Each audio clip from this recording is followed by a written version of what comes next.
Bonjour à tous, bienvenue dans La Santé, ça s'écoute, le podcast qui va vous donner envie de prendre soin de vous et de votre santé. On va consacrer cette première émission aux maladies cardiovasculaires et surtout à l'urgence de les prévenir. Si je vous dis insuffisance cardiaque, hypertension, infarctus, forcément ça vous parle. Mais il y a une chose que l'on sait moins, c'est que toutes ces maladies peuvent être évitées grâce à une activité physique régulière. C'est le professeur François Carré, cardiologue et médecin du sport à l'hôpital Pontchaillou de Rennes, qui va nous expliquer tout ça. Bonjour professeur Carré. Je Bonjour. suis ravie d'échanger avec vous par téléphone. Alors, premier constat, les maladies cardiovasculaires sont la deuxième cause de mortalité chez les hommes derrière les cancers et elles sont devenues la première cause de décès chez les femmes. Comment en est-on arrivé là, professeur? Alors effectivement, hein, les chiffres, puisque vous savez qu'actuellement on vit dans une période où on donne des chiffres, il faut savoir qu'il y a actuellement à peu près 140 000 décès par an liés aux maladies cardiovasculaires, c'est-à-dire 382 par jour. Donc ça montre bien l'amplitude du problème. Alors comment est-ce qu'on en est arrivé là? En fait, on en est arrivé simplement que dans ce classement, si je peux dire, des causes principales de décès, eh bien, on voit que ce sont maintenant des maladies non transmissibles. L'infection par la Covid, qui est donc une maladie transmissible, est un petit peu quelque chose d'anachronique aujourd'hui, hein. Avant, on mourait essentiellement de maladies infectieuses. Maintenant, on meurt de maladies non transmissibles, dans laquelle le cancer et les maladies cardiovasculaires occupent les premiers rôles. Alors pourquoi les femmes ont dépassé les hommes? Malheureusement parce que les femmes, pourquoi est-ce que c'est la première cause? Les femmes se sont laissées aller, entre guillemets, si je peux m'exprimer ainsi, en particulier vis-à-vis du tabagisme, à augmenter leurs facteurs de risque. Le tabagisme était relativement rare et aujourd'hui, les femmes ont décidé, là aussi je plaisante bien sûr, de rétablir la parité et donc de fumer autant que les hommes avec le risque que cela représente. Alors c'est vrai qu'aujourd'hui, ce qui nous intéresse, c'est vraiment comment prévenir les maladies cardiovasculaires. Vous parliez de tabagisme, on parle beaucoup aussi d'hygiène de vie grâce à une alimentation variée et équilibrée. Ça ne suffit pas, on doit aussi bouger. Pourquoi l'activité physique est si importante pour éviter les maladies cardiovasculaires? Pourquoi il faut bouger? Alors, il faut bouger parce que on pourra le revoir un petit peu plus en détail après si vous voulez, mais il faut retenir que notre génome, nos gènes ne fonctionnent bien que si l'on bouge. En fait, aujourd'hui, on se retrouve confronté, comme vous l'avez dit, à 4 facteurs de risque principaux qui favorisent toutes ces pathologies, dont l'inactivité physique et la sédentarité. Et alors, la sédentarité, qu'est-ce que c'est? Ce n'est pas l'inactivité physique. Tout simplement parce qu'il y a quelques années, les Québécois se sont rendus compte qu'ils sont arrivés à faire bouger un peu plus leur population et que l'obésité n'a pas beaucoup diminué. Et c'est là qu'ils se sont dit, mais en fait, certes, les gens bougent plus, mais ils sont de plus en plus assis quand ils ne bougent pas. Donc, en fait, on a l'effet propre du temps passé assis. Sédentarité, ça vient de sedere en latin, ça veut dire être assis. Donc, en d'autres termes, ce que je suis en train de vous dire, c'est que je peux être sportif sédentaire. Je peux faire 5-6 heures de sport par semaine et être assis 10-11 heures par jour. Et bien à ce moment-là, mon bénéfice lié à l'activité physique va être en partie limité par les risques du temps passé assis, puisque ces deux risques sont indépendants. C'est pour ça qu'aujourd'hui, on dit bouger ne suffit pas, il faut se lever et bouger. C'est-à-dire qu'il faut changer notre mode de vie. Et c'est là où ça devient un petit peu compliqué, c'est qu'aujourd'hui, nous sommes assaillis par les temps passés devant les écrans, etc. Mais ce dont j'aimerais débattre avec vous, c'est bien montrer que l'on peut toujours prendre soin de sa santé. D'accord. En fait, c'est ça le message principal. Prenons soin de notre santé.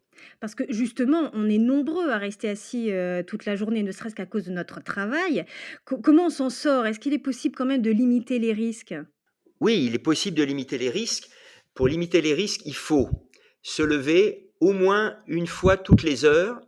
L'idéal, c'est toutes les heures, sinon une fois toutes les 2 heures, pendant 1 à 2 minutes, faire quelques flexions, bouger. Je vous prends un exemple que moi je m'applique, puisque je suis comme les autres, je passe beaucoup de temps devant mon ordinateur. Eh bien, chaque fois que je téléphone en marchant dans mon bureau. Chaque fois que j'ai quelque chose à jeter dans la poubelle, comme j'ai mis la poubelle au bout de mon bureau, il faut que je me lève. Je n'hésite pas à aller me laver les mains régulièrement. Je n'hésite pas à aller voir le collègue plutôt que lui envoyer un mail alors que son bureau est à 50 mètres du mien. Enfin, vous voyez, c'est toutes ces petites choses qui font que je m'impose de me lever. On peut imaginer que dans quelques temps, les ordinateurs se bloqueront. À partir d'un certain temps, l'écran va s'éteindre et comme ça voudra nous dire il faudrait vous lever pendant quelques minutes. Hein, je pense qu'il y a des réflexions, on est en train de réfléchir avec les personnes qui font des logiciels pour justement intervenir là-dessus. Donc, vous voyez, c'est relativement simple, mais il faut s'astreindre à le faire. Parce que le grand problème, c'est que le temps passé assis, la sédentarité, il n'y a pas plus pernicieux. D'accord, et est-ce qu'on pourrait, juste s'arrêter aussi sur les recommandations? Qu'est-ce qu'on devrait faire tous les jours comme activité physique, en plus de lutter contre la sédentarité pour rester en forme? Alors, quand on est adulte, jusqu'à 64 ans, il faut faire au moins 30 minutes d'activité chaque jour et comme vous l'avez bien dit, c'est tous les jours. C'est-à-dire que lorsque je fais, 3 heures de sport dans ma semaine, ça ne remplace pas les 30 minutes dès chaque jour que j'ai fait.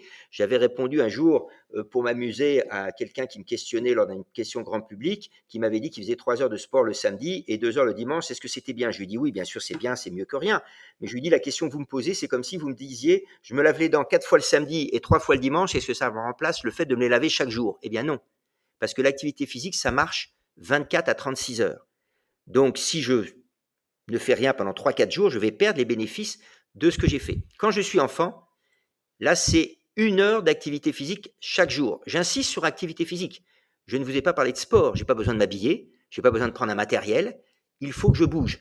Et le gamin, il peut taper dans un ballon en étant dans sa tenue habituelle, sauter à la corde, courir, sauter, faire du skate, faire de la trottinette, pas électrique, etc., etc. Oui, parce que je pense qu'il est aussi important de rappeler que, l'activité physique et le sport, c'est pas la même chose. Absolument, vous avez raison. L'activité physique, c'est dès que vous avez une contraction musculaire qui augmente votre dépense énergétique. Donc, c'est bouger, tout simplement. Dès que vous bougez, vous faites de l'activité physique.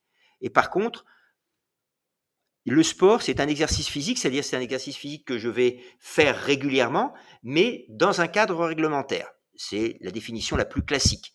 Donc, on peut très bien faire de l'activité physique en se déplaçant, de l'activité physique lorsque de loisirs, de l'activité physique quand je fais mes courses, quand je fais mon ménage, mon jardinage, tout ça, ça rentre dans l'activité physique. Hein, me garer une station de métro ou une station de bus avant mon travail et marcher tous les jours, le matin et le matin pour y venir, le soir pour en repartir de mon travail, eh bien ça rentre dans mon activité physique. Et ça peut être 3 fois 10 minutes. Je peux faire 10 minutes le matin, 10 minutes le midi, 10 minutes le soir. Et est-ce qu'on doit plutôt privilégier aussi, pour la santé de notre cœur, des activités d'endurance ou pas forcément? Alors, ce qui est recommandé, ce sont les activités d'endurance et de renforcement musculaire. Mais en fait, c'est très simple. Il suffit de marcher d'un bon pas. Alors, quand je dis marcher, c'est pas comme quand je vais faire du shopping ou quand je vais visiter un musée, hein. Ça rentre pas dans de l'activité physique. Si je m'arrête tous les 2 pas, effectivement, c'est pas de l'activité physique. Donc, il faut marcher d'un bon pas, c'est-à-dire que je suis un peu essoufflé, hein. Et puis, je vais associer à ça, chaque fois que j'ai 2 étages à monter à pied, je monte les 2 étages. Ça, c'est du renforcement musculaire. Donc, toutes les activités physiques sont basées sur ces 2 grands types d'activités. Endurance ou cardio, comme on dit quand on va dans les salles de sport, et puis renforcement musculaire ou musculation si l'on veut. Ça peut être, après, si vous voulez faire une activité physique qui vous plaît de loisir, comme du kayak, du basket, tout ça, eh ben, vous verrez qu'on associe les deux, en fait, hein, toujours. Et alors, je suis sûre que vous avez déjà entendu dans vos consultations, professeur François Carré, des patients vous dire en toute bonne foi: «Moi, j'ai pas le temps de faire du sport, le sport, c'est pas pour moi». Vous leur répondez quoi à ces patients? Alors, je leur réponds d'abord que je ne leur parle absolument pas de sport, premièrement. Deuxièmement, que je leur dis que vous n'avez pas le temps, c'est-à-dire ce que vous êtes en train de me dire, c'est que vous n'avez pas le temps de prendre soin de vous. Vous avez le temps d'emmener régulièrement votre voiture, peut-être 1 fois par semaine pour la nettoyer, et par contre, vous n'avez pas le temps de prendre 3 fois 10 minutes dans la journée. Vous restez 4 heures par jour en moyenne, comme les Français, devant la télévision, sans prendre le temps de prendre 3 fois 10 minutes pour bouger. Et je leur dis: «C'est vraiment dommage parce que vous ne vous rendez pas compte d'à côté de quoi vous passez». Le mouvement, c'est la vie, ou la vie, c'est le mouvement, plus exactement. Ça veut dire que, en fait, on est fait pour bouger, on est programmé. Et toutes les études montrent que les gens qui bougent, d'ailleurs, il y avait une très jolie étude américaine, très jolie étude parce que les auteurs ont été astucieux, au lieu d'aller interviewer des gens malheureux, ils ont interviewé des gens heureux, qui se disaient heureux. Et ils leur ont dit: mais quels sont les mécanismes? Pourquoi vous êtes heureux? Et ils ont questionné 8000 personnes et après ils ont codifié. Et bien sur les 8000 personnes, tous citaient l'activité physique, bouger, tous. Après, on citait aimer, avoir des gens qu'on aime, une famille, des amis, des relations sociales, les études aussi, toujours entretenir son cerveau, et puis manger équilibré. Voilà les 4 facteurs qui principaux qui rendent les gens heureux. Et ça, c'est la qualité de vie. Donc, bien sûr qu'on pense qu'on n'a pas le temps. Le problème qu'il y a, pour finir sur ce point, c'est qu'il faut bien prendre conscience d'une chose. C'est si je reste trop assis, si je ne bouge pas, j'augmente mon risque de développer toutes les maladies chroniques. On en dénombre 36 actuellement. J'augmente ce risque de 25 à 30%. Et quand je vais être malade, c'est pas 30 minutes par jour que ça va me prendre. Parce que les maladies dont je vous parle, les maladies chroniques, c'est quoi? C'est une maladie dont je ne guérirai pas. C'est ça une maladie chronique, c'est une maladie qui va m'accompagner. Donc, elle va me gêner, elle va me limiter. Et tout ça, ça va retentir sur ma qualité de vie. C'est ce que les anglo-saxons appellent le fardeau. Et le meilleur moyen de diminuer ce fardeau, c'est l'activité physique. Hein. Donc, quand on est malade, là aussi, c'est un rôle essentiel. Et à l'inverse, il y a aussi des personnes qui ont un travail très physique et qui se disent peut-être qu'elles bougent déjà assez dans leur quotidien. Est-ce que c'est effectivement suffisant une activité physique au travail? Alors, l'activité physique au travail, et ça, je sais que je vais décevoir les personnes qui vont m'écouter, qui m'écoutent et qui ont peut-être des activités physiques, des activités professionnelles très physiques. Eh bien, non. Parce que comme dans ce que vous avez entendu, un petit peu, je vous ai parlé du plaisir. Et en fait, l'activité physique que l'on fait au travail, c'est pas un plaisir parce qu'elle est minutée. Quand je suis manutentionnaire, je dois respecter un certain rythme. Les temps de pause qui me sont donnés, ils me sont imposés. Leur durée aussi. Donc, en fin de compte, je travaille sous une condition de stress, entre guillemets. Et ça n'a rien à voir avec l'activité physique que je vais faire et qui va être ludique. Quand je décide d'aller me promener, mon esprit vagabonde. Je pense à autre chose, ça me détend. D'ailleurs, l'activité physique, c'est le premier traitement de la dépression chronique et modérée. On ne donne pas d'antidépresseurs aujourd'hui aux gens qui ont des dépressions chroniques et modérées. On leur conseille de faire l'activité physique. Donc, ça montre bien que ça n'a rien à voir avec l'activité professionnelle. Ça veut dire que les gens qui font des activités physiques que ça au travail doivent quand même respecter ces 30 minutes. Et ça leur sera très bénéfique. Et alors, c'est vrai aussi que parfois, on est fatigué, on peut avoir du mal à récupérer de sa semaine de travail. Et dans ce cas, c'est souvent aussi plus difficile de se motiver pour pratiquer une activité physique. Vous avez entièrement raison. Le plus difficile dans l'activité physique, c'est de sortir et de la débuter. Mais par contre, quand on l'a fini, on se dit toujours, et ceux qui ne le font pas devraient essayer, même 5 minutes, et ils verront que je ne dis pas que des bêtises, eh bien une fois qu'on a fini l'activité physique, on se dit, bah, j'aurais été bête de ne pas la faire.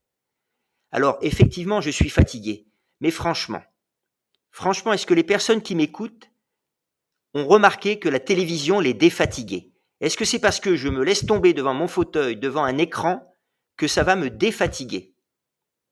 Eh bien non, toutes les études montrent que non.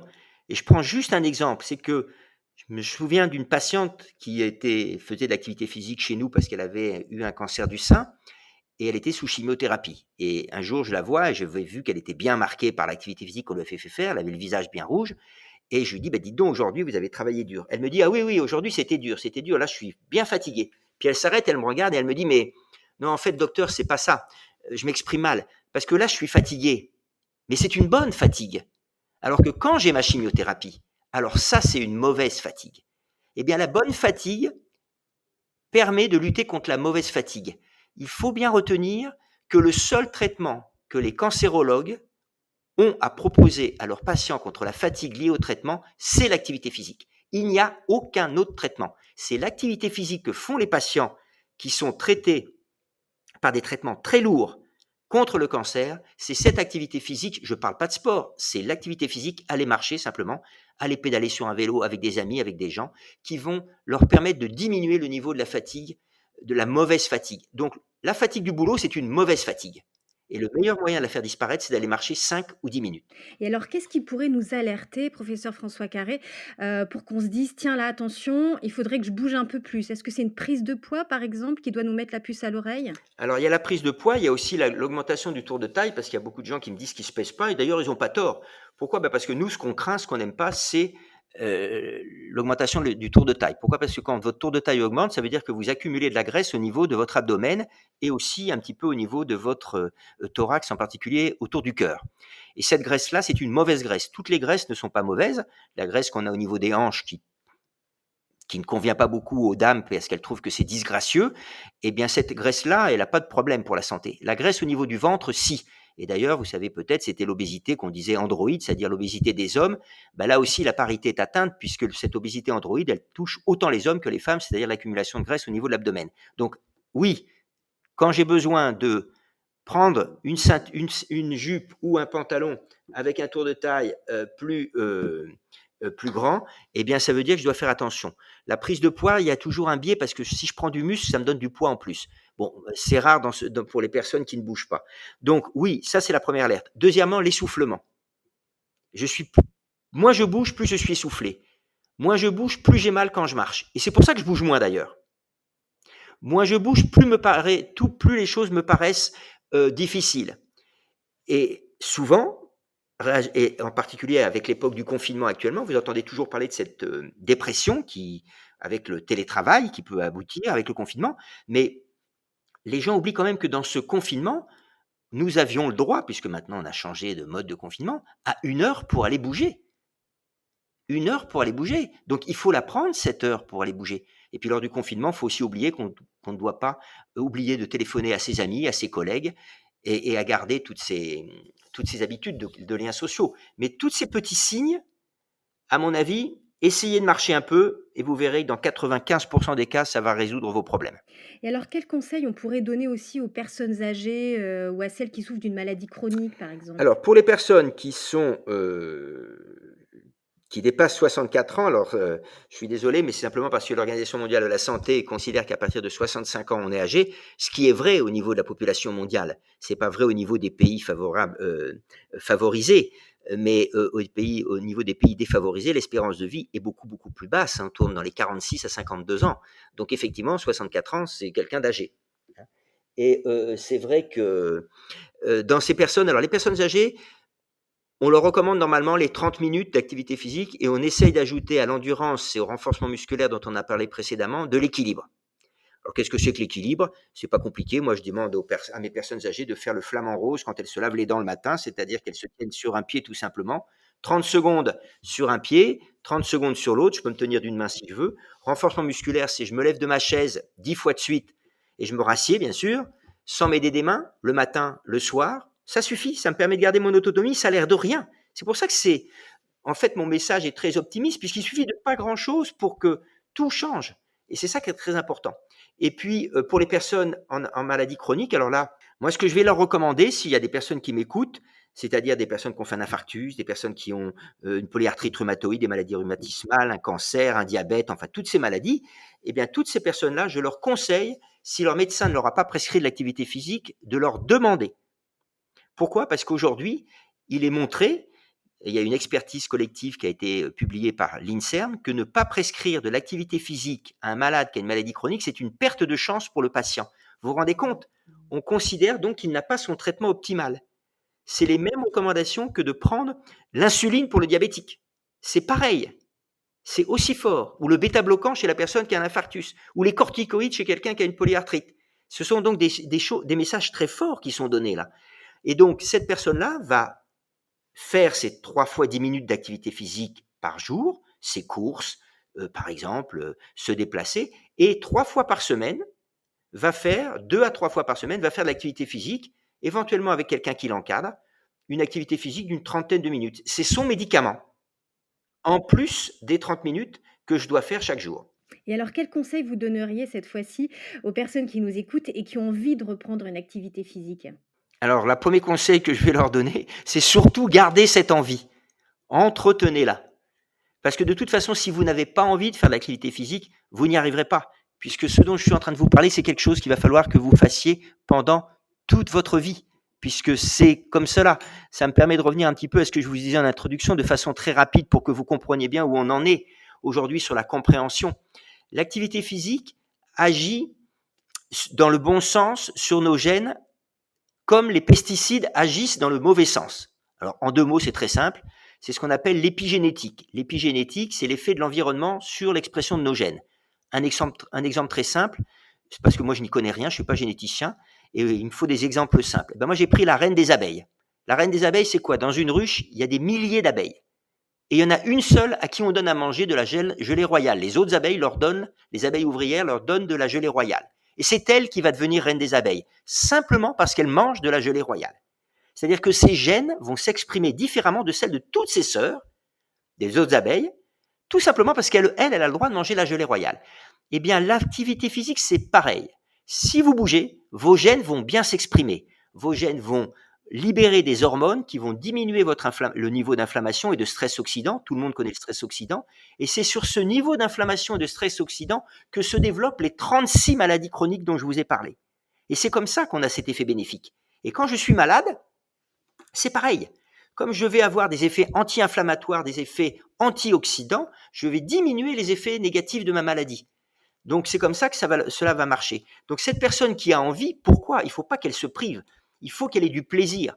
Le but de l'activité physique, c'est du plaisir. Sachez qu'aujourd'hui, on a développé la possibilité de faire pratiquement tous les sports dans le sport santé. Alors l'exemple le plus caricatural, ça va faire rire des personnes, mais c'est le football en marchant. On n'a pas le droit de courir. On joue au football en marchant. Parce que moi, j'ai des malades, ils n'aiment que le football. Eh bien, je leur dis, c'est pas un problème. Vous allez aller dans un club de football où vous n'aurez le droit que de marcher. Je fais des passes, je fais des amortis, je peux dribbler quelqu'un en marchant. Je n'ai pas besoin de courir. Eh bien, je peux vous assurer que c'est un succès fou et qu'on a montré, pas nous, une équipe anglaise, a montré que ça diminuait l'inflammation et ça diminuait le stress oxydant. On peut jouer au tennis avec des grandes raquettes sur un demi-cours de tennis, on peut faire du golf, on peut faire du kayak, on peut faire de l'escrime, on peut faire du volley, mais tout ça, c'est du sport adapté, c'est-à-dire qu'on s'adapte aux limites des patients pour qu'ils aient envie. Et surtout, je ne sais pas, moi, si je vais vous dire ce que je dis à mes patients, après, ça n'a pas la même force quand je les regarde que quand je suis à la radio, mais c'est essayez de marcher 5 minutes, 1 ou 2 fois par jour. Et vous verrez comme vous vous sentirez bien après ces 5 minutes. Au début, je sais ce que vous allez vous dire. Ah, j'ai mal aux genoux. Ah, mes jambes sont lourdes. Quelle idée j'ai eue. Et au bout de 2 minutes, vous allez vous dire, ah bah tiens, ça va mieux. Et puis le lendemain, vous allez y retourner, ah bah j'ai pas eu mal au début, etc., etc. Et vous verrez que vraiment, c'est quelque chose qui va vous changer la vie, qui va vous redonner de la qualité de Eh vie. ben, merci beaucoup, professeur François Carré, pour cet échange et pour tous vos conseils. On va bouger davantage pour préserver notre cœur et notre santé. On va se lever aussi davantage, car c'est une certitude, nous ne sommes pas faits pour rester assis. Je précise le titre de votre ouvrage, Danger, sédentarité, publié aux éditions du Cherche Midi. Je vous dis à très très bientôt. Vous pouvez nous écouter ou nous réécouter sur le site MGC Prévention, le fonds de dotation de la mutuelle MGC, mais aussi et bien sûr sur Apple Podcasts, SoundCloud, Spotify, Deezer et YouTube, car la santé, ça s'écoute. Je vous dis à très vite.